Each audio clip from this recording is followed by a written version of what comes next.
Pašankuša Ekadaši iz Brahma Vaivarta Purane. Judištira Maharadža reče: O Madhusudana, kako se zove Ekadaši koji dolazi za vrijeme svijetle 14-dnevnice mjeseca Ašvina, rujna listopada? Molim te, budi milostiv i odgovori mi. Vrhovna božanska osoba Šri Krišna reče: O kralju, molim te pažljivo slušaj dok ti opisujem slave ovog Ekadašija, Pašankuša Ekadašija, koji uklanja sve grijehe. Na ovaj dan treba se obožavati Padmanabha božanstva, lotosov pupak gospodina Višnua, u skladu s Arčana Vidijem naredbama. Slijedeći ga osoba može doživjeti sve božanske užitke koji se mogu osjetiti na rajskim planetima i na kraju dostići oslobođenje. Jednostavno ponizno nudeći poštovanje neizrecivom gospodinu Višnuu koji leti na Garudinim leđima. Čak ako samo na ovaj dan osoba oda poštovanje gospodinu Višnuu, može dostići dobrobit jednaku onoj koja se stječe vršenjem velikih strogosti dugo vremena, potpuno ovladanim čulima. Čak ako je netko počinio neopisivo odvratan grijeh, može se osloboditi paklenih kazni odavajući počast gospodinu Šri Hariju, koji oslobađa od svih grijeha. Mantrajući sveta imena gospodina Višnua na ovaj dan, osoba stječe dobrobit kao da je obišla sva sveta mjesta na ovom svijetu.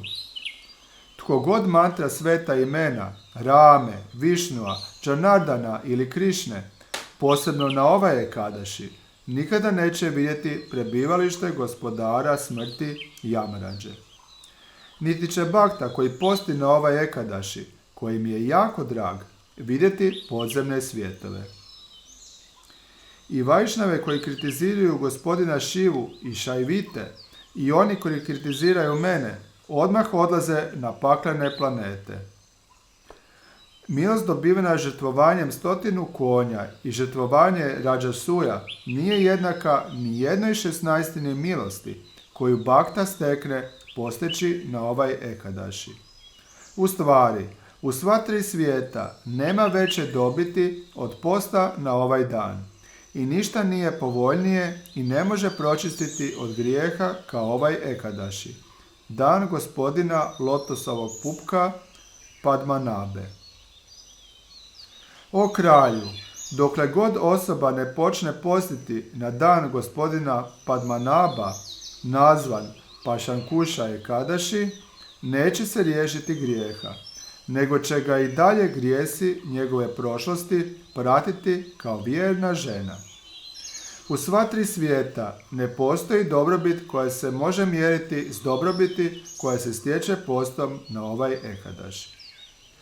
Onaj tko s vjerom posti na ovaj Ekadaši nikada neće vidjeti utjelovljenje gospodara smrti Jamarađe. Tko želi dostići oslobođenje, uzdizanje na rajske planete, dobro zdravlje, lijepu ženu, zdravlje te žitarice, treba samo postiti na ovaj Pašankuša Ekadaši. O kralju, ni Ganga, Gaja, Kaši, ni Puškara, ni sveto mjesto Kurukšetra ne mogu donijeti toliku dobrobit kao ovaj Pašankuša Ekadaši.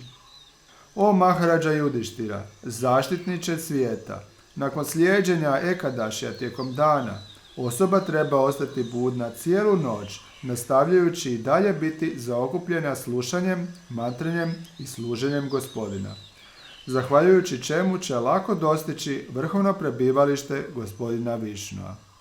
I ne samo to, nego će 10 generacija njegovih predaka s majčine strane, 10 generacija predaka s očeve strane i 10 generacija sa ženine strane biti oslobođeni samim pridržavanjem posta na ovaj Ekadaši.